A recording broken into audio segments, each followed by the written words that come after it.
Hello, Shabbat Shalom.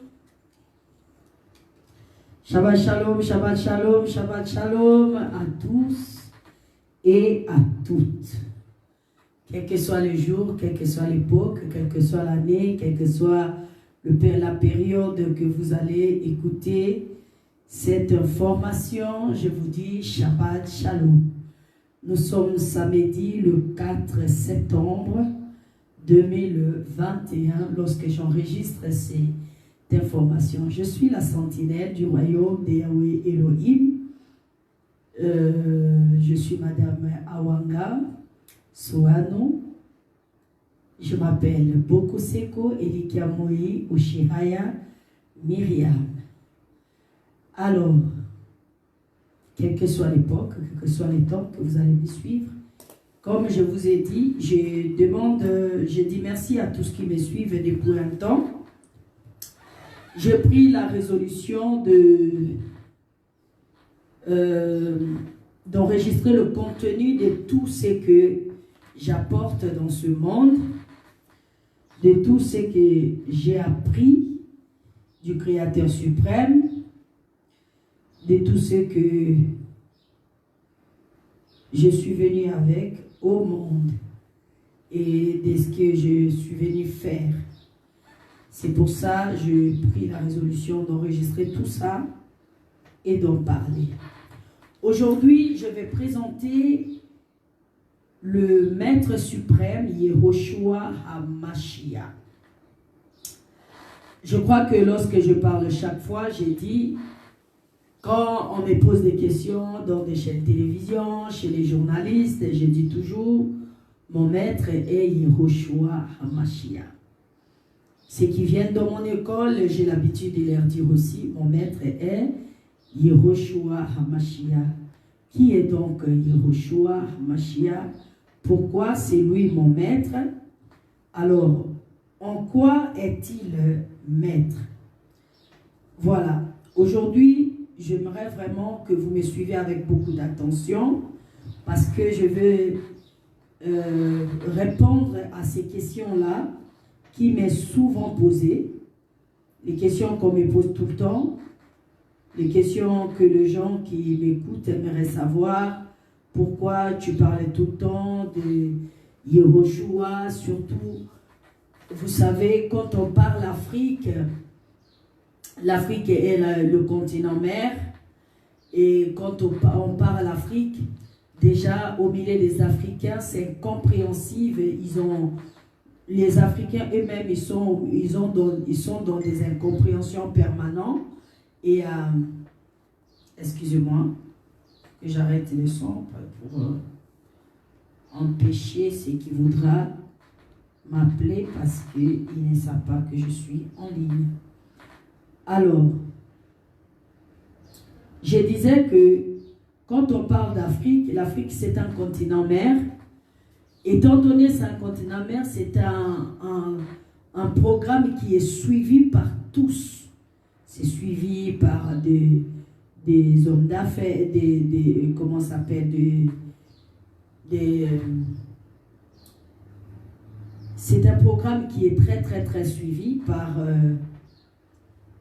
par des historiens, par des politiciens, par toutes sortes de personnes. Et donc du coup, ici aussi chez les Africains, nous-mêmes, on a du mal à s'entendre, on a du mal à se comprendre, on a du mal à communiquer, et du coup c'est vraiment très très très difficile de parler de l'Afrique parce qu'il faut comprendre que ce continent mère, il y a tellement de gens, il y a tellement de problèmes parce que imaginez, lui seul, le continent africain, a donné naissance à 5 continents. Il y a l'Europe, il y a l'Asie, il y a l'Amérique, il y a l'Océanie, bien qu'ils ont dit ces 2 continents, ils ont séparé l'Europe en 2, en faisant une partie l'Amérique et un autre l'Europe, mais quand on le voit, selon définition du mot continent, continent c'est bloc de terre. Et donc si nous regardons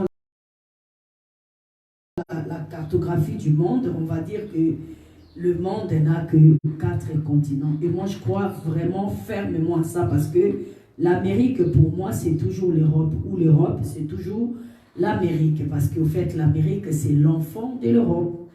Ou l'Europe, l'épouse de l'Europe. Et ça dépend comment chacun voit la chose. Alors, du coup, pour moi, il y a 4 continents. Parce que c'est des blocs de terre. Effectivement, il y a aussi 4 races, c'est-à-dire 4 couleurs de peau. Il y a aussi 4 points cardinaux. Il y a aussi 4 tétagrammes de Yod, He, Vav, He, appelés, prononcés Yahweh ou Yehowa. Alors, aujourd'hui, c'est le jour des Shabbat. Il y a un verset que les chrétiens ont souvent tendance à mal interpréter lorsque Yeshua a dit « Le Fils de l'homme est le maître de la Shabbat ».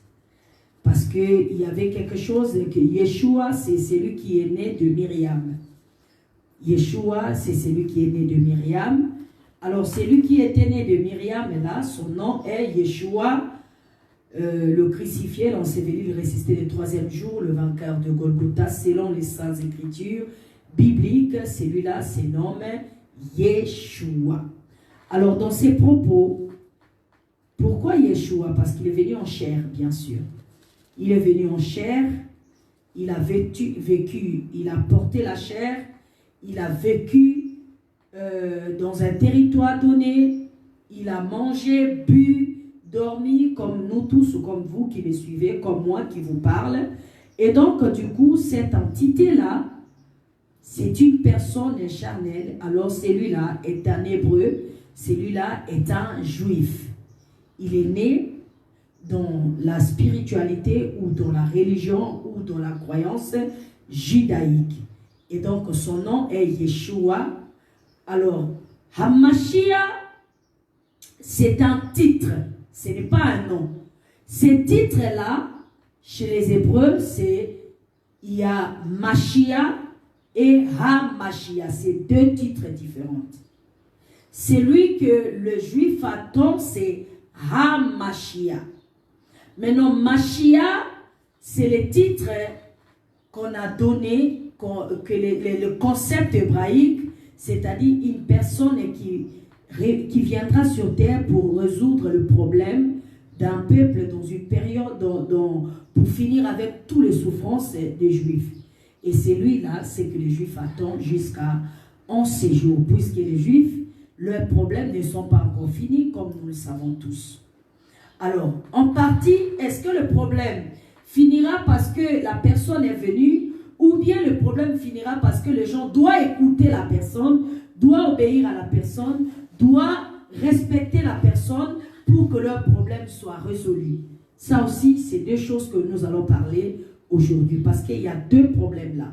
Il y a la venue de la personne que vous attendez, et il y a l'obéissance à la personne, écouter la personne, et marcher selon ce que la personne dit. Ça aussi, c'est deux. Parce que vous pouvez attendre la personne et vous avez chorégraphié la personne avec votre image, comment vous voulez que la personne soit. Et dès que la personne arrive, vous avez du mal à le recevoir, vous avez du mal à l'accepter, vous avez du mal à marcher avec lui, vous avez du mal à le comprendre parce que vous vous êtes fait une idée très arrêtée de la personne que vous attendez. Au fait, ça doit être une femme, et donc quand ça sort dans la chair d'un homme, ça devient un problème. Ou bien ça doit être un homme, et donc quand ça sort de la chair d'une femme, ça devient un problème. Ou bien la personne doit naître dans telle tribu, dans tel clan, c'est-à-dire vous avez chorégraphié selon des prophéties de vos prophètes. Vous oubliez que le prophétie que vous croyez, ce sont des prophètes qui ont interprété la parole du Créateur suprême. Voilà pourquoi on dit toujours, les prophètes judaïques ont l'habitude de dire, la parole de Yahweh m'a été adressée en ces mots. Donc la parole est adressée à lui. Est-ce qu'il a bien compris la parole? Est-ce qu'il a bien interprété la parole? Est-ce que lorsqu'il parlait, il donnait cette parole, il ne la donnait pas à son intérêt? Non, parce que moi je suis un prophète judaïque, un prophète de Juda, donc le Messie doit naître aussi dans la tribu de Juda. Il y a tous ces problèmes que nous allons éclairer ça aujourd'hui selon la révélation qui nous a été donnée. Alors quand je parle de la révélation, je parle bel et bien de l'apparition de Yehoshua HaMashiach lui-même. Quand je parle de l'apparition, là, quand est-ce que j'ai reçu cette apparition? C'est en 2014.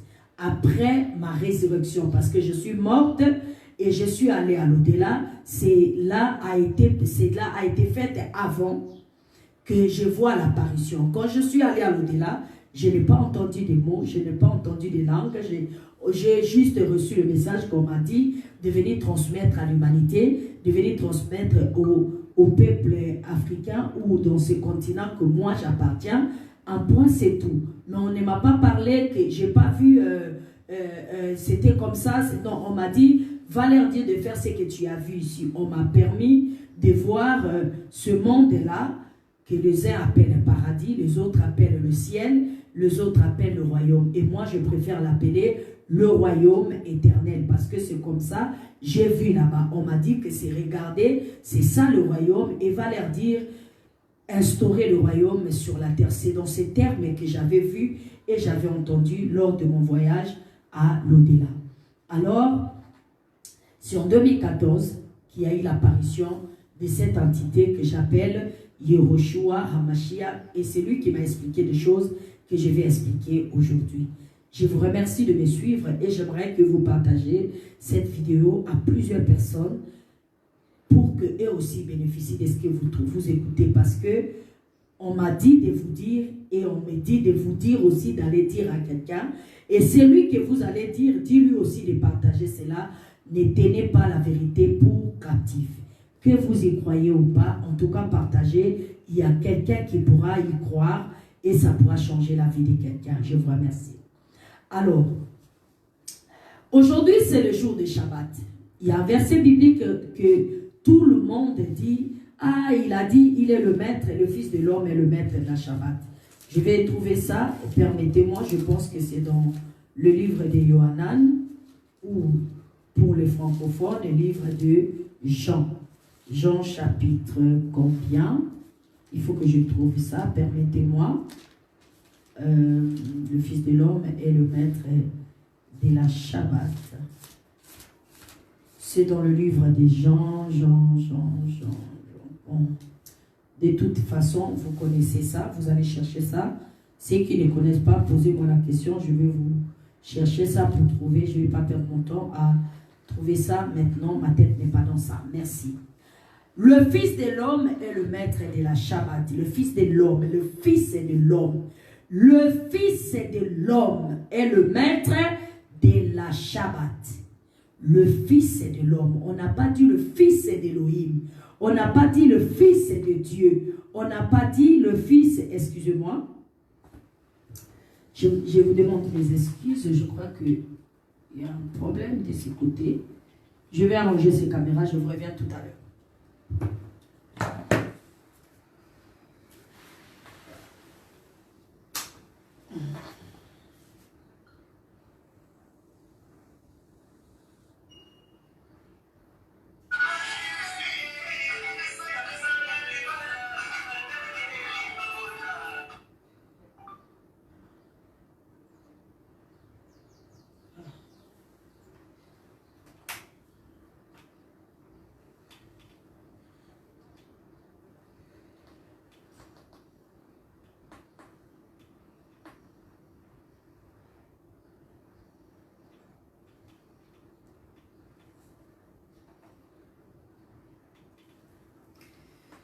Oh là là, c'est vraiment difficile.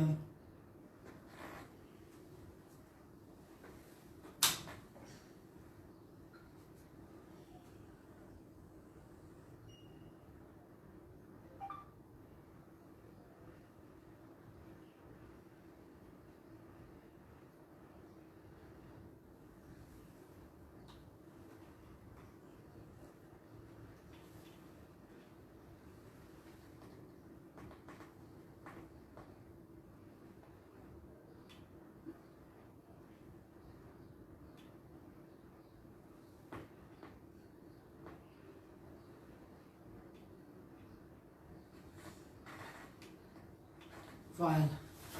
Ça y est, c'est fait, c'est arrangé.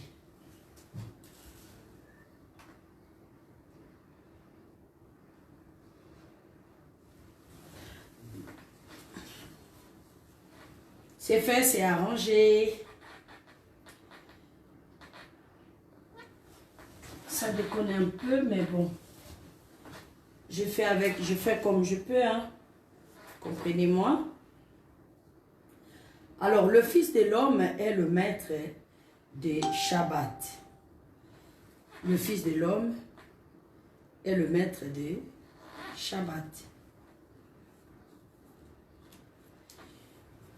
Ici, la Bible parle de Fils de l'homme. Fils de l'homme est le maître de Shabbat. Alors, Fils de l'homme qui est le maître de Shabbat, on n'a pas dit Fils d'Élohim. Donc, nous tous, nous savons, selon les Saintes Écritures, Yeshua, le crucifié, l'enseveli, le ressuscité le troisième jour, est le Fils de... il est le Fils de... Ça déconne un peu, mais bon. Il est le Fils de l'homme et le Fils de la femme. Et pardon, le Fils d'Élohim et le Fils de la femme. Donc, comme la sémence venait d'Élohim, alors Yeshua, le crucifié, l'enseveli, le ressuscité le troisième jour, c'est le Fils d'Élohim. Puisque c'est Élohim qui a donné la sémence, c'est-à-dire il est né de la parole, c'est le Fils d'Élohim. Alors Yeshua dit le Fils de l'homme est le maître de la Shabbat. Donc, il ne parlait pas de lui. Il est en train de parler de quelqu'un d'autre. Il dit le maître de la Shabbat, ça sera un fils de l'homme.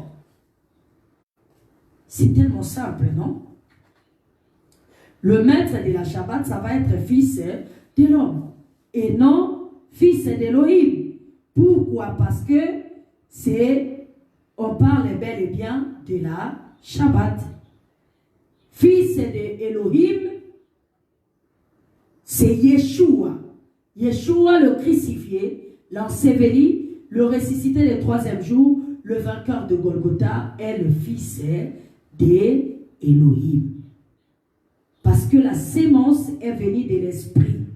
La sémence est venue de la parole.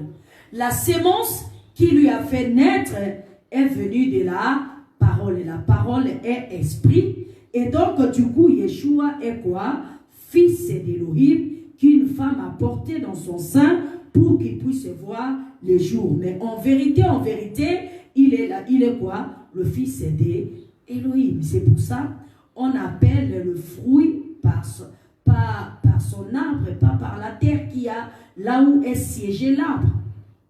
La mère Myriam était comme la terre. L'arbre, c'est Elohim qui a conçu Yeshua dans le ventre de Myriam. Et donc, automatiquement, on appelle mangue le fruit des manguiers. Donc, Yeshua est le fils d'Elohim. Je crois que c'est clair pour nous tous. Alors, Yeshua, le crucifié, l'enseveli, le ressuscité le troisième jour, le fils d'Elohim, dit le maître de la Shabbat, c'est le fils de l'homme. Le maître de la Shabbat, c'est le fils de l'homme.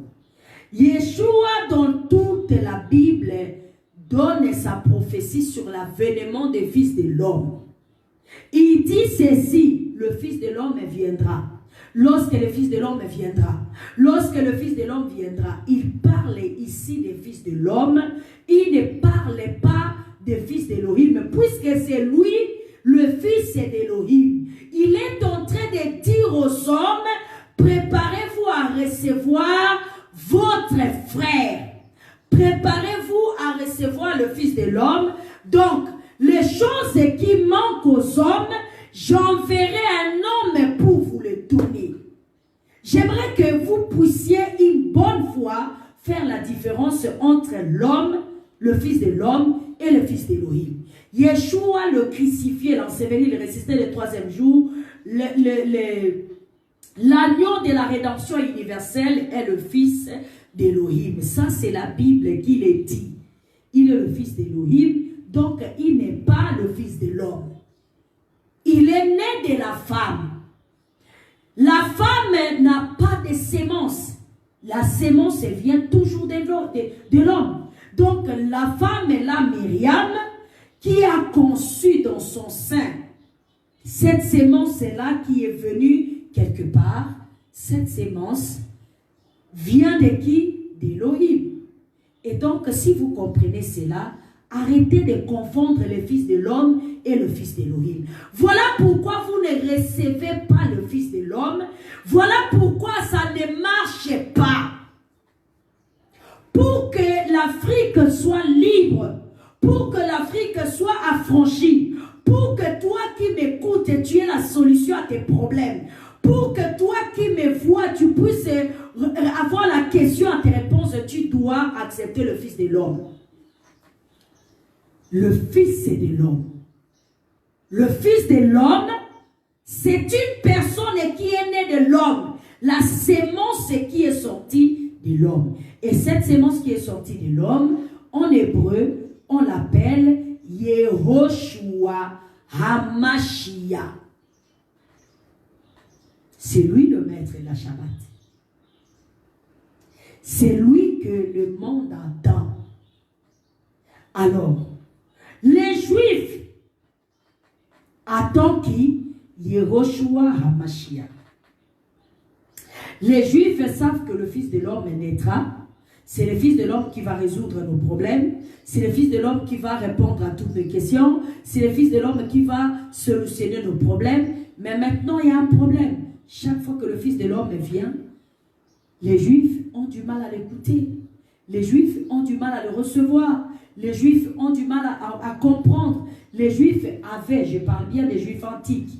Alors, c'est comme ça, le Fils de l'homme et le Fils d'Elohim est venu lui-même pour faire comprendre aux hommes, vous avez besoin de recevoir l'homme, vous avez besoin d'écouter l'homme, vous avez besoin de comprendre l'homme, vous avez besoin d'obéir à l'homme pour que vous puissiez avoir la solution à vos problèmes. Alors, écoutez-moi bien, mes frères et sœurs. Voici ce qui est écrit dans les Saintes Écritures. Je vais présenter le Fils de l'homme, Yehoshua. Moïse est sorti, a rencontré Yehowa, Yod-He, Vav-He. Moïse a rencontré qui? Yehowa. Yehowa, c'est-à-dire le Créateur suprême, le Créateur de l'univers. Mais Moïse ne l'a jamais vu. Moïse a demandé, je vais te voir et tout ça et tout ça. Il dit non, tu ne peux pas me voir parce que personne ne m'a jamais vu. Si tu me vois, tu vas mourir. Et donc, du coup, quand je vais passer, tu vas me voir par le dos. Mais voici ce que tu vas faire. Prends mon nom, fais porter à mon nom ton disciple le plus fidèle.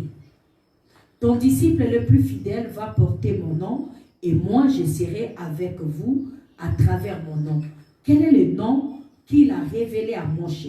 Son nom à lui-même, lui le Créateur suprême, lorsqu'il s'est révélé à Moshe, il dit son nom est Yod-He, Vav-He, c'est-à-dire, c'est ce qu'on prononce, on prononce par le grec, Yahweh ou Yehowa. Alors ces noms-là, les Juifs ne le prononcent pas par respect, on dit Adonai. Adonai qui veut dire le Seigneur des seigneurs, le roi des rois, le Dieu des dieux, le créateur des créateurs, le chef des chefs, le président des présidents, c'est ce que ça veut dire Adonai. Donc tous les titres les plus élevés de la création, les Hébreux ont dit que nous, comme nous préférons la source de toute souveraineté, la source de toute divinité. C'est comme ça ils nomment ça Adonai.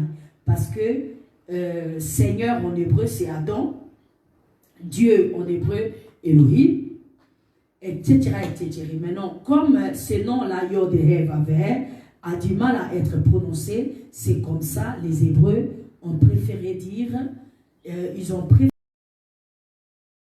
préféré appeler Adonai pour désigner le Créateur incréé, le Créateur de tout et de tous, le maître de tout esprit, maître de toute chair. Alors, c'est ce que les Grecs ont prononcé, ont cherché à mettre le voyelle plus tard en disant Yehowa ou Yahweh. Yahweh ou Yehowa. Alors, son nom, ça c'est son titre. Créateur suprême, c'est un titre ou encore un statut. Maintenant, le nom, c'est quoi? C'est Yehoshua. C'est-à-dire, moi le Créateur, je veux sauver. Moi le Créateur, je vais faire du bien. Moi le Créateur, je vais changer des vies. Moi le Créateur, je vais transformer des gens. Moi le Créateur, je vais faire ci, je vais faire ça. Voilà pourquoi il s'est fait appeler Yehoshua.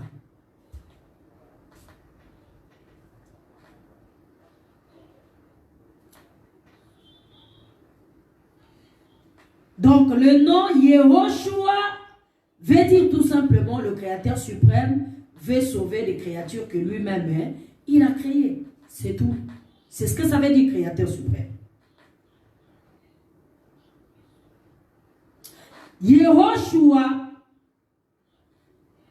qui est venu sauver, c'est quoi? C'est le nom du Créateur incréé. C'est comme ça il s'est désigné, et qui devait porter son nom, c'est le disciple de Moshe, que sa mère est égyptienne, son père est hébreu, fils de Noun.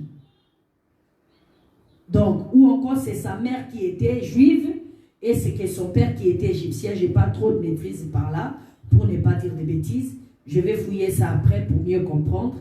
Donc, c'est un enfant qui était égyptien et hébreu par son sang, mais par sa nativité, il est égyptien. Son nom que ses parents lui ont donné, c'est Oshéa. Alors, Oshéa, en hébreu, c'est un nom hébreu qui veut dire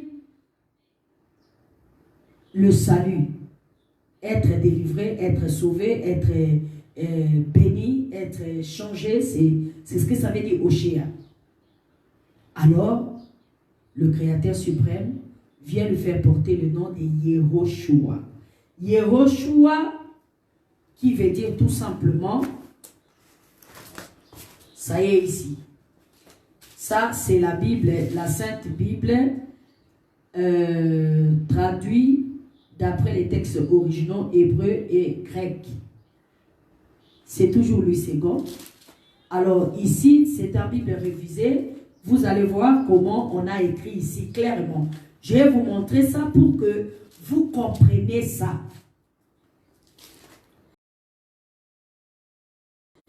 Alors, celui qu'on appelle Josué, voici. Oh là là, si seulement, je vais vous montrer ça. Regardez bien ici.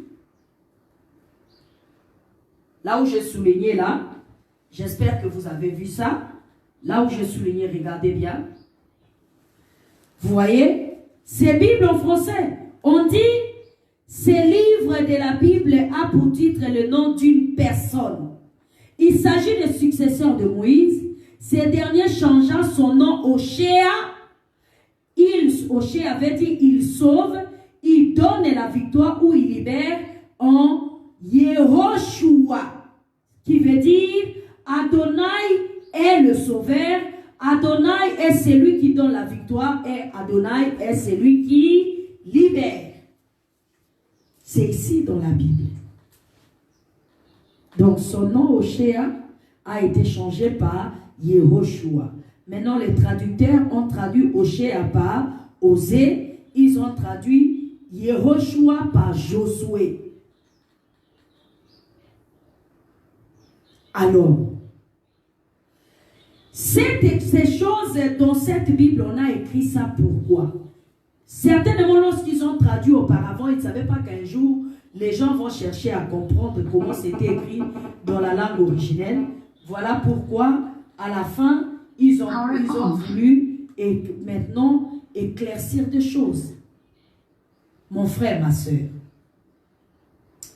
Yehoshua est une personne. Est une personne. Yehoshua est une personne.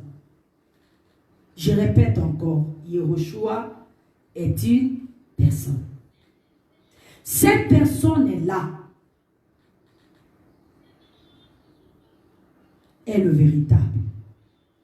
Dans Yehoshua, il y a ici le salut des races, le salut du peuple, le salut des nations, le salut des tribus, le salut des langues, le salut des continents.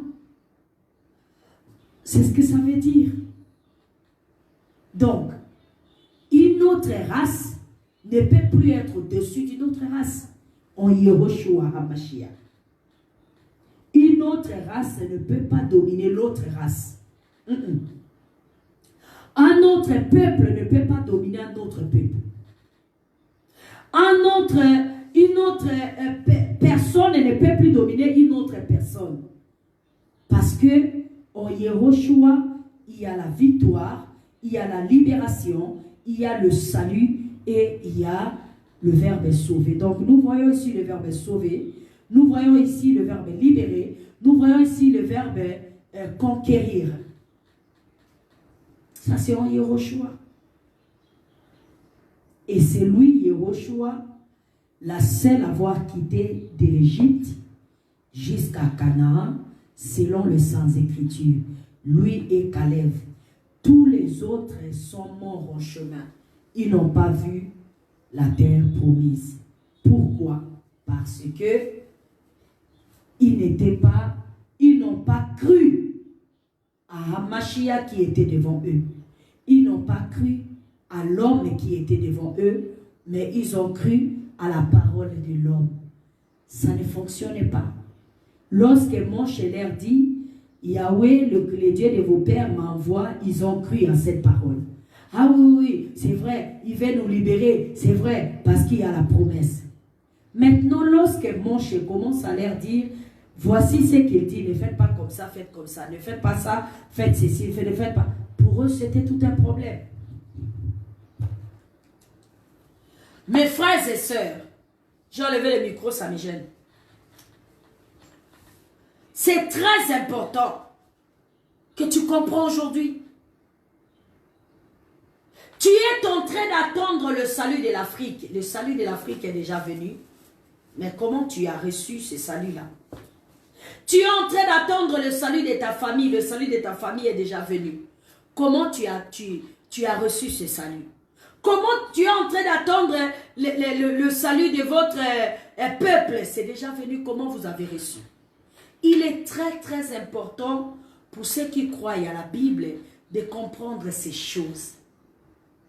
Lorsque les Grecs et les Romains ont reçu cette parole, ils ont dit au fait, ah d'accord, il est question dans Apocalypse 5, verset 9 à 10, donc il est venu libérer les captifs. Ah, dans les captifs en général, oh oui.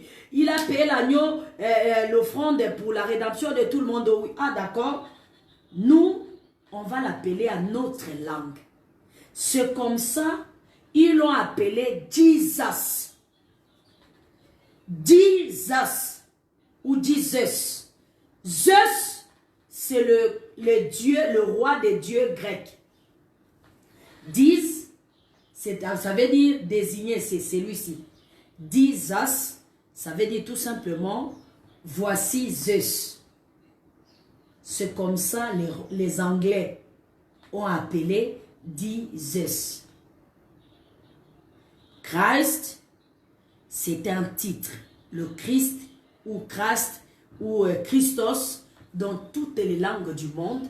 Chez nous, les Bangala, les sauveurs, on l'appelle Masia. Dans ma langue, on appelle le sauveur Masia. C'est un titre. Tout ce qui sauve l'homme, c'est lui qui a reçu une naissance ou une force de libérer l'homme de sa souffrance, de sa misère. Cette essence-là, chez moi, dans ma langue lingala, on appelle Masia. Chez les Grecs, Christos. Chez les Français, Christ. C'est un titre. Chez les Hébreux, Hamashiach. Cet esprit-là, on appelle ça Mashiach. Alors souvent, les gens me disent, mais tu connais ça, mais pourquoi tu veux qu'on l'appelle seulement Yeshua, Mashiach? Mais pourquoi tu l'appelles aussi Jésus-Christ? Ne l'appelle pas Jésus-Christ. Ah oui, parce que toi, tu n'es pas français. Toi, tu es africain, appelle-le à ta langue. Dans la langue africaine, comment on appelle le sauveur de l'humanité? Laisse-moi vous dire. Le concept de mon Dieu est né où? Est né en Égypte. Au cas où tu ne savais pas. L'Égypte est le berceau de toute civilisation. Alors le concept de ce mot-là, Dieu, c'est né ici en Égypte. Comment cela se nommait-elle? Netjer. Le mot Dieu, dans la langue égyptienne, ça s'appelait Netjer. Ce qui désignait des personnes, des forces invisibles qui commandent le monde, ou des forces créatrices, ou des puissances créatrices. Les Égyptiens appelaient Netjer. Et égyptien, c'est en grec ou en latin. Mais nous-mêmes, comment eux-mêmes ils se nommaient? Ils se nommaient Hutkapta. Hutkapta. Waouh, j'aime cette nom-là. Un jour, j'étais là. Ça, c'est la Bible de mon mari. Ceci est la Bible de mon mari. Mon mari est apôtre. C'est la version là, ça s'appelle quoi? Bible Vida. Je crois que c'est ce qu'on appelle Thomson. Oui, oui, Thomson. C'est un Bible d'étude. Je regardais ça parce que c'était pour moi la première fois de voir une Bible aussi grosse comme ça. Je n'avais pas encore vu ça. Enfin, je vais dire une Bible qui contient autant de richesses. Et voici ce que j'ai trouvé. C'est dans la Bible. Hein? Vous voyez là où j'ai cadré là? Regardez. Là où j'ai cadré, vous voyez ça? Memphis et le pyramide. On dit ceci. À Memphis, le pharaon s'élevait la nuit, lui, tous ses serviteurs et tous les Égyptiens, et ils eurent des grands cris en Égypte, car il n'y avait point de maison où il n'y a eu point de mort. Exode 30. Siège principal de l'éducation et de l'instruction, Memphis. C'est distingué par la culture des Ptah. C'est distingué par la culture des Ptah et de taureaux sacrés à Apis. D'après la croyance égyptienne, Ptah est l'esprit de l'univers qui avait créé tous les dieux et tous les hommes par le seul moyen de sa pensée. Ça, c'est la Bible. J'ai vu ça dans la Bible. Ptah, c'est le créateur suprême. Déjà, les Égyptiens connaissaient l'auteur de la vie qui a tout créé par sa pensée. On l'appelait Ptah. Il a créé les dieux et les humains. C'est là dans la Bible, ça est là. Dans la Bible de Thomson, c'est ça, Thomson. Ça est là. Vous voyez? Et on dit, au temple, on dit que c'est lui qui a tout créé. Il a créé l'univers tout entier. On l'appelait Ptah. Maintenant, les mêmes Égyptiens, l'Égypte s'appelait comment? Hutkapta. C'est-à-dire la capitale ou le siège du créateur de l'univers. Waouh! Mes frères et sœurs, j'aimerais vraiment que tu m'aides, que tu comprends ces choses et que tu fasses comprendre aux autres. Là où tu n'as pas compris, envoie-moi tes questions là maintenant. Envoie des questions par commentaire et je vais répondre. Il est temps que vous les Africains, vous comprenez qui vous êtes et qui vous êtes en vérité, en vérité. Attendez. Moïse, qui est la source de ces livres qu'on appelle aujourd'hui la Bible, c'est-à-dire, selon la Bible, qui a reçu la Torah, c'est Moïse. Puisque toute la Bible a pour fondement Torah. La Torah est la fondation de la Bible. Alors, si Moïse est né en Égypte, il a étudié en Égypte, tout ce qu'il connaît vient de l'Égypte, tout ce qu'il parle vient de l'Égypte. Attendez, mais retournez à l'Égypte pour comprendre. C'est comme tu veux manger un fruit, mais tu ne veux pas connaître la racine de ce fruit-là. Ce n'est pas mauvais pour les uns. Ou tu ne veux pas connaître l'arbre de ce fruit-là. Ce n'est pas mauvais pour les uns, mais c'est mauvais pour les autres. Il faut que tu connaisses, c'est pour ça, les biblistes, quand ils parlent de la Bible, ils mettent toujours ce qui concerne l'Égypte. Toujours. Alors toi-même, l'Égyptien en personne, et toi qui es africain, tu dois connaître.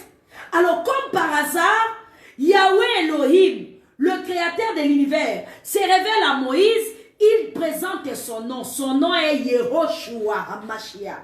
Et son nom, au lieu qu'il fasse porter son nom à Moïse, il refuse. Il dit à Moïse, toi tu ne peux pas porter mon nom, c'est lui qui portera mon nom, c'est celui qui a le sang égyptien.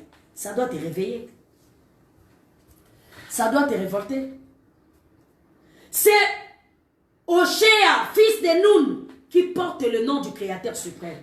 Pourquoi Yahweh Elohim préfère que Oshéa porte son nom et non Moïse? Ça aussi, c'est une question de réflexion. On doit réfléchir à ce sujet. Pourquoi? Il a rencontré Moïse, il marchait avec Moïse, c'était lui et Moïse qui avaient des relations. Normalement, il devait changer le nom de Moshe pour que Moshe s'appelle Yehoshua. Mais pourquoi il dit à Moshe, non, c'est pas toi qui vas porter mon nom, c'est lui qui portera mon nom, c'est celui qui est du sang égyptien. C'est lui qui est du sang kamite. C'est lui qui vient des Ptah. C'est lui qui est le descendant d'Osiris, d'Isis, d'Amon-Ra, d'Amon-Ré, de la Maat. Pourquoi? Et Moïse met en chemin, c'est Oshéa qui devient Yehoshua plus tard, qui arrive jusqu'à la terre promise et qui instaure le peuple dans le territoire promis. Selon la Bible, j'ai dit bien selon la Bible, hein. Tout ce que j'ai dit là, c'est la Bible qui l'a dit, ce n'est pas moi qui l'ai dit. Pourquoi? Réfléchissez. Nous sommes au temps de l'intelligence. Regardez, je suis assis ici dans ma maison, mais je suis en train de parler au monde entier. Parce que l'intelligence de l'homme a tellement développé, ne permet pas qu'on insulte ton intelligence en croyant des choses sans chercher la source, sans connaître la source. Chaque fois que tu es en face de quelque chose, on te le dit, va faire des recherches. Voilà pourquoi moi j'aime la Bible. Parce que la Bible, on me parle d'un peuple qui s'appelle le croyant des Bérets. Lorsque Paul a commencé à leur parler, et il devait retourner dans les Écritures pour faire des recherches et comprendre ce que lui dit, si ça convient. Donc quand ils ont cru à Paul, ils ont cru à Paul parce que les choses que Paul disait étaient cohérentes. Mon frère, ma soeur, chaque chose a son temps. Hier, tout était sombre. Nous sommes au temps de la lumière. Nous sommes au temps de soleil. Tout est devenu clair à nos yeux. Ne laisse pas quelqu'un insulter ton intelligence. Pourquoi c'est truc qui fait comme ça? Ne laisse pas quelqu'un insulter ton intelligence. Je vous en prie. Chaque chose a son temps. Il y a un temps pour toute chose. Alors, ici, qu'est-ce que j'essaye de nous faire comprendre? Yehoshua, le véritable, est le salut de toutes les races, de tout le peuple, de tout, c'est-à-dire c'est l'affranchissement de tout le monde. C'est pour ça, les peuples qui étaient en Égypte et qui étaient des esclaves et qui n'avaient pas envie de rester en Égypte, puisque ce n'était pas chez eux, on devait les libérer là-bas et les amener dans la terre promise. On devait leur donner la victoire à leur combat. On devait leur donner la libération. C'est ça, Yehoshua HaMashiach. Et comme par hasard, la même Bible nous raconte, quand Yeshua, le crucifié, l'enseveli, résisté le troisième jour, naissent, il est né aussi d'un père hébreu, fils de David, et d'une mère égyptienne, Myriam. Ça aussi, c'est le fruit des hasards. Non. Ah oui, quelqu'un dit, mais ce n'est pas écrit dans la Bible. Oui, mais dans la Bible non plus, tu ne verras pas. Là où on te dit le père et la mère de Myriam, c'est qui? On dit qu'ils sont parentés à Élisabeth. Parentés. Mais on n'a pas dit que c'était son frère ou sa sœur. Parentés. Alors, vous êtes des intellectuels, vous savez très bien ce que c'est être parenté. Voilà pourquoi la Bible nous montre que lorsque l'enfant était en danger du côté de son père, on l'amène en Égypte du côté de sa mère pour qu'ils soient en sécurité. Mais il n'y a que vous-même les Égyptiens qui a honte de vous-même. Voilà, c'est ça le problème. On attend le salut, on attend le salut, on attend le salut. Le salut que vous attendez, le salut est venu il y a longtemps. Dans ta famille, il y a quelqu'un qui a reçu la révélation du Créateur suprême. Comment tu as reçu cette personne?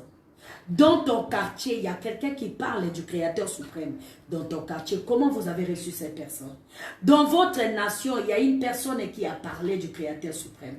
Comment vous recevez cette personne?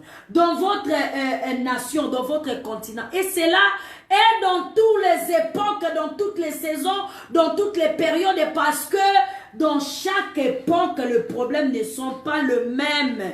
s'il vous plaît. Les problèmes ne sont pas les mêmes. Dans chaque saison, les problèmes ne sont pas les mêmes. Dans chaque époque, ces problèmes ne sont pas les mêmes. Il est important, mon frère, ma soeur, que tu fasses des recherches et que tu comprends. Yeshua, le crucifié, devait être l'agneau de la rédemption. C'est quoi la rédemption? Il devait mourir pour que tous les êtres humains aient droit à la seconde chance. Pour que pour la première fois, si vous n'avez pas bien fait et qu'on vous a retiré le pouvoir ou on vous a retiré la place qu'on vous avait donnée, alors sa mort à la croix est pour que vous ayez droit à la deuxième chance ou à la seconde chance.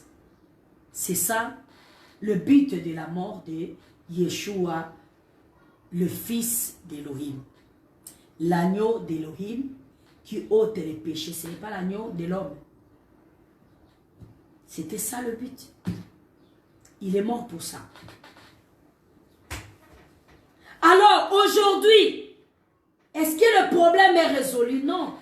Il y a encore des problèmes de la sorcellerie. Il y a encore des problèmes de la faim. Le peuple a faim. Ils n'ont pas de nourriture. Il y a encore le problème de résoudre les problèmes de mari et femme de nuit. Il y a des problèmes de résoudre les problèmes des démons qui sont en train de perturber le monde. Il y a des problèmes. Il y a tellement de problèmes à résoudre. Est-ce que le Créateur suprême est absent? Non, le Créateur suprême est vivant. Il est présent. Le Créateur suprême travaille par vos frères, par vos sœurs. C'est ça le concept hébraïque, Mashiach ou Mashiach. Alors, ce concept-là, chez moi, on appelle ça Massia. Chez les Grecs, Christos. Chez les Français, Christ. Chez les Égyptiens, Nejter. Chacun a comment il appelait ça. Et jusqu'aujourd'hui, tout le monde est dans ça. Mes frères et sœurs, le Créateur suprême nous a sauvés. Chez mon mari, on appelle ça Seromi. C'est-à-dire, Yahweh Elohim nous a sauvés. Il est temps que tu découvres dans ta propre langue comment on dit, comment dit-on, quel est le nom du Créateur suprême dans ta langue. Si dans ta langue, le Créateur suprême s'appelle Nza Komba, alors lorsque le Créateur suprême vit dans l'homme, comment on va l'appeler? Chez les Hébreux, le Créateur suprême s'appelle Yehowa. Le nom propre du Créateur suprême en hébreu, c'est Yehowa. Alors, lorsque le Créateur suprême vit dans l'homme pour faire du bien aux hommes, les Hébreux l'appellent Yehoshua. Le nom du Créateur suprême à cet instant, Yehoshua. Parce qu'il travaille dans l'homme, il vit dans l'homme pour faire du bien à l'homme. Maintenant, moi je te pose la question, dans ta langue c'est quoi? Voilà pourquoi Apocalypse 5 dit, il a racheté par son sang les humains de toutes langues, de tout peuple, de toute tribu, de toute race. Et il en a fait un royaume et des sacrificateurs et ils régneront sur la terre. Pourquoi vous les Africains, vous ne régnez pas? Parce que vous ne comprenez pas ces choses. Les Grecs ont compris, les Romains ont compris. Voilà pourquoi les Romains l'ont appelé le Sous Christos. Les Grecs ont compris, ils l'ont appelé, les Anglais ont compris, ils l'ont appelé Jesus Christ. Et quant à vous, maintenant, comment vous l'appelez? Voilà. C'est pour ça, ici, dans ma Bible, c'est écrit comme ça. Dans Apocalypse chapitre 3, le verset 12.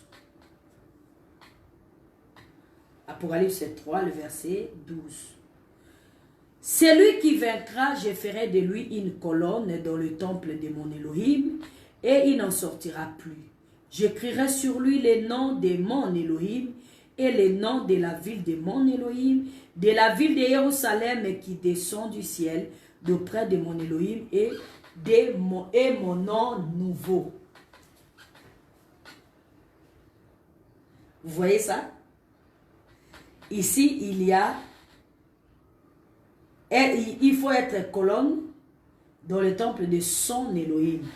Alors, l'Apocalypse, c'est l'Apocalypse de qui? De Yeshua, le crucifié, l'enseveli, ressuscité le troisième jour. Maintenant, il dit ici, c'est lui qui va vaincre, il aura droit à devenir colonne dans le temple de son Elohim. Donc, Yeshua, le crucifié, l'enseveli, a son Elohim. Qui est donc son Elohim? Est-ce que tu connais ça? Non. Tu ne sais pas. Puisque toi, tu sais seulement que lui, il est Elohim, mais tu ne sais pas que lui, en tant qu'Elohim, lui aussi, il a son Elohim. Tu sais qu'il est Dieu, oui. C'est tout ce que tu sais. Mais tu ne sais pas que lui aussi, il a son Dieu. Cette vérité, tu ne veux pas croire à ça. Tu vas dire, non, c'est juste une façon de parler. Non. Écoutez, la Bible, si tu appelles ça la parole de Dieu, alors crois que c'est la parole de Dieu. Et crois que tous ceux qui sont ici sont des dieux qui sont en train de parler. N'ajoutez pas, ne retranche pas. Sauf que, un conseil que je te donnerai, choisis un seul Dieu, ne choisis pas deux dieux. Choisis un seul Dieu parce que les dieux sont très jaloux. Choisis le Dieu que toi tu veux suivre dans cet livre. Il dit ici, Yeshua, il dit, c'est lui qui va vaincre. Je vais faire de lui la colonne dans le temple de mon Dieu. Donc Yeshua nous dit ici qu'il a un Dieu. Lui-même il est Dieu, mais il dit aussi qu'il a un Dieu. C'est comme un enfant, lui-même c'est un humain, c'est un père de ses enfants, mais lui aussi, il est le fils de son père. Il est en train de dire, j'ai un père. Ah, c'est un détail très important. Et il ajoute, il dit, et il n'en sortira plus car j'écrirai le nom de mon Elohim. Quel est le nom de son Elohim? Tu connais ça? Non. Tu ne sais même pas s'il a un Dieu. Dieu que tu adores, il a son Dieu et tu ne connais pas le nom de son Dieu. Tu ne sais même pas qu'il a un Dieu. Et il a dit, et le nom de la ville de mon Elohim.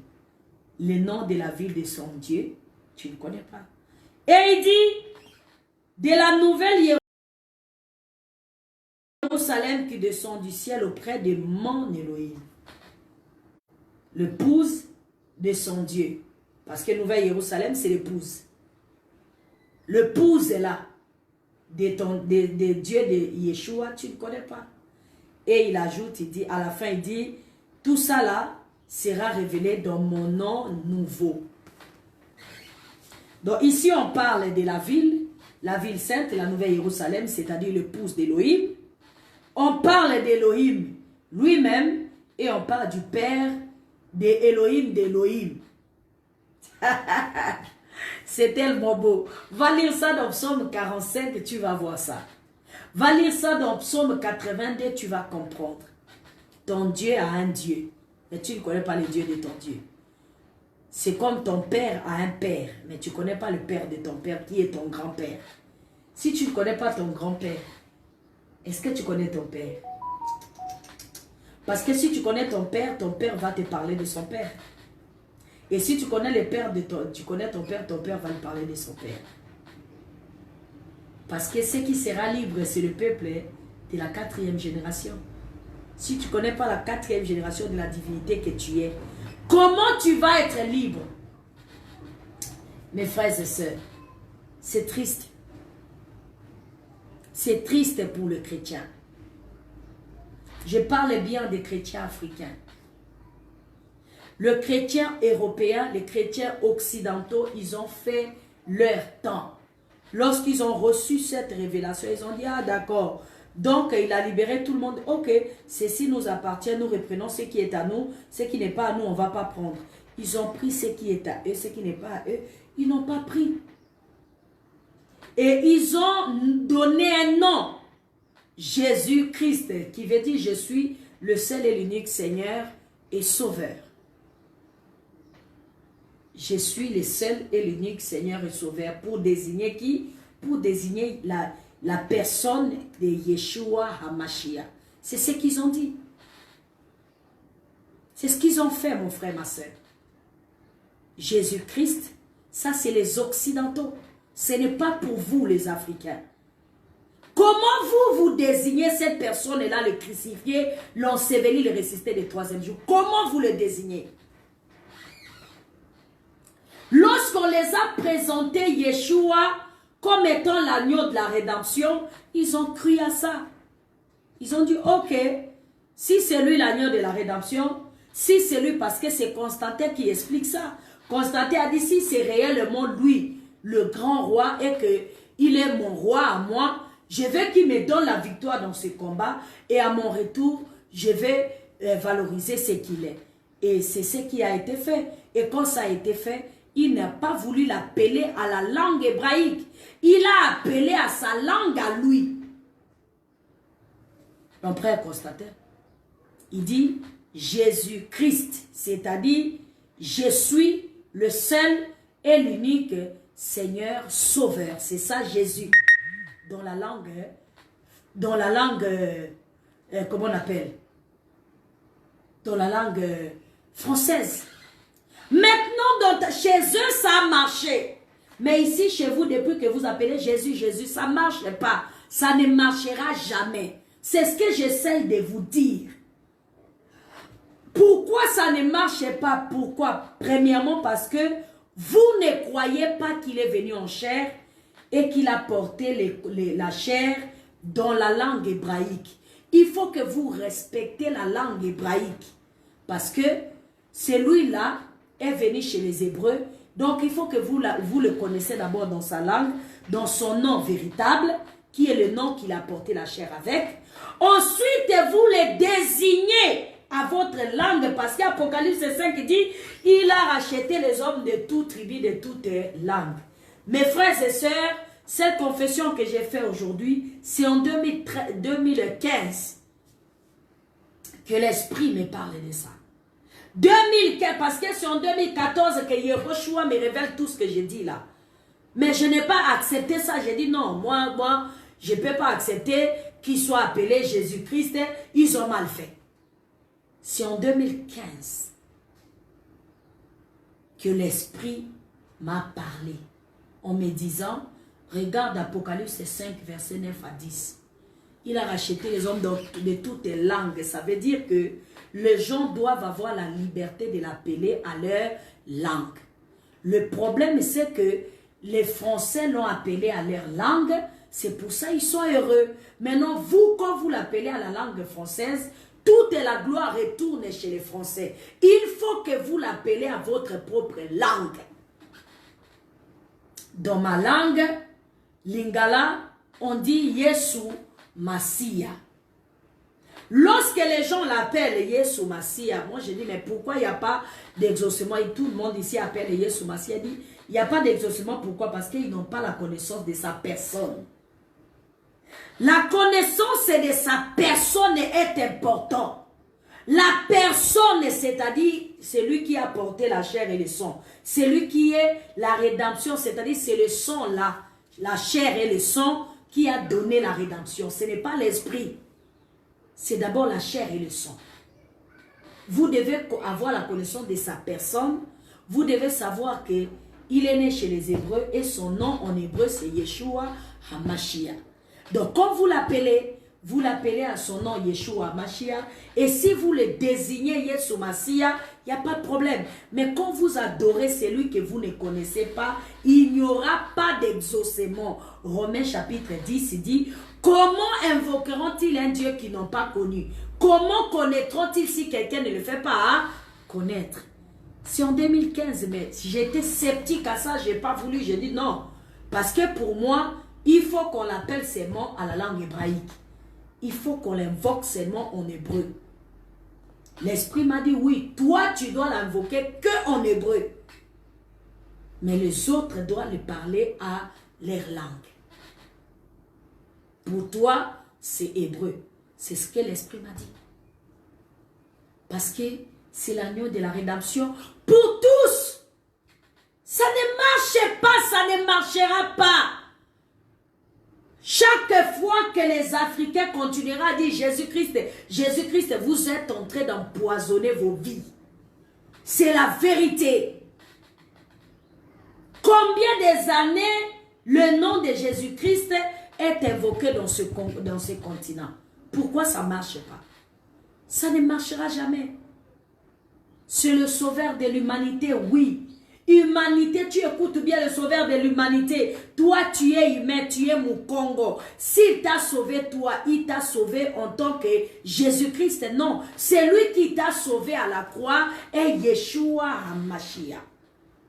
Maintenant, si tu veux communiquer avec lui, le sauveur qui t'a sauvé, tu le désignes, tu l'identifies ou tu l'attribues un titre dans ta langue. C'est ça ce que la Bible dit, la révélation du nom. Tu ne vas pas inventer un nom, va lui demander quel est ton nom nouveau. C'est ce que Moïse a fait. Quel est ton nom? Vous n'en avez pas. Moi, ça me fait, c'est vraiment triste parce que vous ne comprenez pas ces choses. Regardez, j'ai ici maintenant l'Afrique, Serge Boungou. Congo Nouveau, Serge Boungou. La vocation du Congo, Serge Boungou. Il écrit beaucoup de livres. Mais est-ce qu'il est heureux lui-même? Est-ce que sa nation, ça va? Non. Parce que vous adorez celui que vous ne connaissez pas. Vous devez le connaître personnellement, pas parce que vous avez lu dans un livre, on a écrit. Ici, la Bible rapporte son histoire, sa nativité, sa marche dans sa chair avant sa mort et sa révélation après sa mort. Mais est-ce que cela est fini? Non. Il continue à se révéler. Il faut que vous puissiez le connaître personnellement. Il faut que vous retourniez à la quarantaine. Vous puissiez lui demander si tu es vivant, révèle-toi. Que vous ayez la révélation. Mais tous les jours, la Bible dit, il est écrit, la Bible dit, mais depuis que vous lisez, la Bible dit, et la Bible dit, et Paul a dit, et Pierre a dit, tous les gens que vous dites, ils ne sont plus. Et ils ne sont pas vos contemporains. C'est ce que j'appelle le message contemporain. Est-ce qu'il y a un message contemporain? Non. Est-ce que l'adoration est contextuelle? Non. Vous adorez hors contexte. L'adoration au Créateur suprême s'est faite dans l'espace où vous êtes. L'adoration du Créateur suprême s'est faite dans le temps où vous traversez. L'adoration du Créateur suprême s'est faite avec la personne vivante. Puisque le Créateur est vivant. Vous devez l'adorer comme des êtres vivants. Vous vivez dans une époque, dans un espace, dans des temps différents. Alors vous ne pouvez pas rester focalisé de l'histoire du passé en disant que non. Dans cette histoire du passé, il y a des prophéties que vous attendez. Alors, fouillez ces prophéties et focalisez-vous uniquement sur les prophéties qui vous concernent, qui n'est pas encore accompli. Je suis d'accord. Mais ce qui n'est déjà accompli, pourquoi vous restez accroché à ça? Ça, c'est les pertes de temps. Mes frères et sœurs, je sais que c'est du vin nouveau, mais dans Luc chapitre 11, le verset 31, vous attendez tous la reine de midi. Je suis là, je suis en train de vous parler. Tous vous attendez la reine de midi. Vous parlez de la reine de midi, mais lorsqu'elle vient devant vous, comment vous la recevez? Non. Parce que pour vous, la reine de midi, c'est juste un esprit. Ça ne peut pas porter la chair. C'est comme ça chez les Juifs. Les Juifs attendaient le Messie, mais ça va être un esprit, ça ne va pas porter la chair. Et c'est pour ça qu'ils sont passés à côté de la chose. Ne faites pas la même chose. Vous attendez la reine de midi, je suis là. Je suis en train de vous parler. Je suis en train de vous aider à comprendre ce que vous n'avez jamais compris. Mais si vous recevez, c'est que vous me recevez moi-même, la reine de midi. Vous recevez ma parole, c'est là que vous serez sauvés. Si vous ne me recevez pas, vous ne serez pas sauvés. Vous continuerez à faire comme les Juifs, parlant de... On attend un Mashiach, il va venir. Vous aussi, les croyants de la Bible, vous allez dire, nous attendons la reine des midis, nous attendons la reine des midis, nous attendons la reine des midis, et le temps va passer. S'il vous plaît. Chaque chose a son temps. Et chaque temps, le Créateur agit dans le temps et dans l'espace. Ici, dans cet espace appelé l'Afrique, le Créateur suprême, s'il veut parler, il vous parle à vous qui sont ici dans cet espace, des choses qui vous concernent vous, pas les choses qui concernent un autre continent. Non. Il ne fonctionne pas comme ça.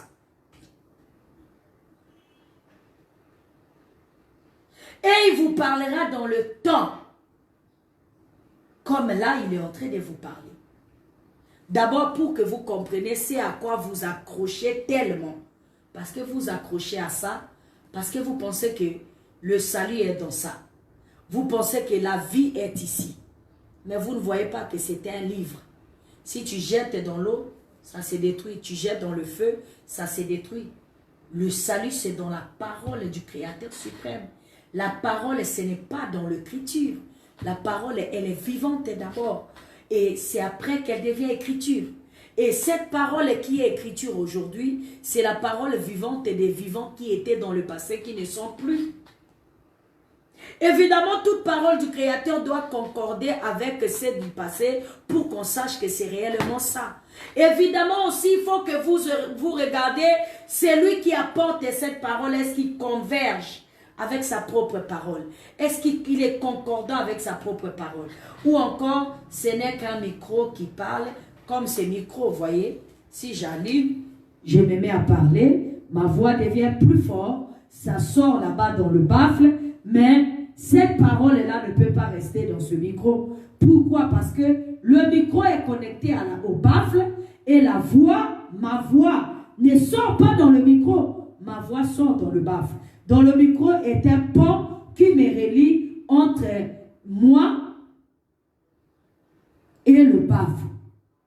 Et donc, du coup, si le baffle est éteint, le micro ne peut pas fonctionner. C'est pour ça, ceux qui vous parlent de la part de l'esprit, si eux-mêmes ils ne sont pas convertis, si eux-mêmes ils ne sont pas changés, vous ne verrez jamais mettre en pratique la parole que eux-mêmes ils annoncent. Parce qu'ils ne sont que des micro-baladeurs. C'est des micro-baladeurs. Ils sont loin du baffle, mais ils peuvent vous parler de la part du baffle. Moi, je suis comme le Créateur suprême. Le baffle est comme moi qui vous parle. Et le micro est comme la langue que je me sers pour vous adresser la parole. Vous voyez, il y a trois personnes. Il y a la source de la parole. Il y a le micro qui transmet, l'émetteur qui transmet vers le baffle. Et le baffle permet que la parole aille plus loin. Voilà. C'est important, mes frères et sœurs, que tu comprends ces choses-là, comment ça fonctionne. Aujourd'hui, j'étais venu te parler du Maître suprême, Yehoshua HaMashiach, le Fils de l'homme, qui est le Maître de la Shabbat, qui est le salut, comme nous venons de voir dans la Bible, le salut que le Créateur suprême accorde à un peuple dans chaque époque, dans chaque saison, dans chaque espace, selon le temps et le problème, parce que le Créateur suprême est bel et bien vivant. Il n'est pas mort, il ne dort pas, il n'a pas arrêté de parler, non. Ici, c'était sa parole, il a tout dit, il n'a plus rien à dire, c'est faux. Ça, c'est une erreur. Ceux qui ont été dans mon école en 2013, les paroles qu'ils ont reçues en 2013 ne concordent pas avec les paroles que je parle aujourd'hui en 2021. Mais il y a des convergences. Quand ils m'écoutent aujourd'hui, ils disent « Ah maman, mais ça tu ne nous avais pas dit ça. » Parce que depuis à cette époque-là, je leur disais « Il y a des choses que je ne peux pas encore vous dire, je vous dirai dans le jour à venir. Si vous serez là, vous allez voir. » Vous allez écouter ça. Vous voyez? Il y a ceux qui m'ont connu dans l'autre nom. Et ceux qui me connaissent aujourd'hui dans un autre nom. Donc, c'est toujours moi. Mais je porte des noms différents. Dans chaque pays, j'ai un nom que je porte. Dans chaque période, j'ai un nom que je porte. Et j'ai un message précieux pour ces territoires-là. Alors, Yeshua Mashiach, le grand maître. Pourquoi il est grand maître? Parce qu'il y a des maîtres. Il est grand prêtre. Pourquoi? Parce qu'il y a des prêtres. Il faut que vous acceptez cette vérité-là. Yahweh Elohim, le Dieu des dieux, parce qu'il y a des dieux. Alors, qui sont les dieux de l'Afrique? Vous méprisez Osiris. Nous ne voulons pas d'Osiris. Nous ne voulons pas d'Isis. Nous ne voulons pas de nos dieux. Vous rejetez vos dieux parce que vous voulez les dieux des Grecs. Quand tu dis vendredi, c'est un dieu que tu adores. Mercredi, c'est un dieu. Jeudi, c'est un dieu. Ce sont les noms de leurs dieux à eux. Mais pour vous, ça y est où? Nulle part. Voilà pourquoi ils sont toujours au-dessus de vous, vous serez toujours en bas. Et si vous voulez changer, comme je dis toujours, tout va changer, tout se doit changer. Vous devez croire à ce que la Bible dit. C'est pour la liberté que Hamashiach nous a affranchis. C'est pour la liberté. On a été libérés une bonne fois pour toutes. Les Africains, construisez votre propre maison. Ne soyez plus des locataires là-bas. Alors, qui construit la maison? Qui construit la maison? C'est dans la Bible. Proverbe 14, verset 1er, c'est la femme sage qui construit la maison. Et la femme, c'est aussi cette femme-là qui est en train de vous parler. Qu'il est temps que nous construisons notre propre maison. Qu'on arrête d'être locataire. Nous aussi, nous avons ce qui est à nous. On a eu la rédemption. Osiris a eu la rédemption. Isis a eu la rédemption. Amon-Ra a eu la rédemption. Et ainsi de suite a eu la rédemption. Tous nos dieux ont eu la rédemption. Ils ont été libérés par qui? Par la mort de Yeshua HaMashiach. Maintenant, ce qui reste, c'est d'accepter cette liberté qu'on nous donne, de mettre ça en œuvre et de construire ce qui est à nous. Avoir une nouvelle civilisation, notre propre calendrier, notre propre langue, notre propre écriture, notre propre mathématique, ce qui nous appartient en propre pour que nous puissions faire partie de l'histoire, parce qu'on a été au commencement de l'histoire, ça sera toujours nous. C'est très, très, très important. Donc, vous m'avez compris, la liberté messianique, c'est pour l'affranchissement de l'Afrique.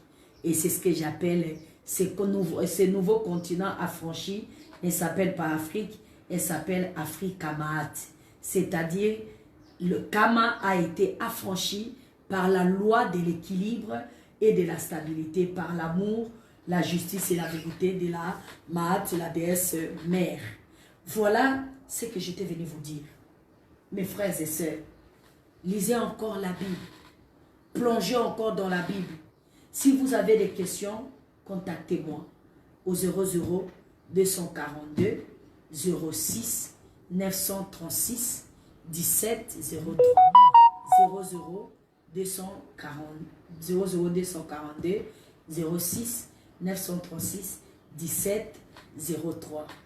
Yehoshua HaMashiach, le véritable, soit avec vous, en vous, par vous, pour votre propre bien-être et bien-être de tous ceux qui vous aiment. Shabbat Shalom.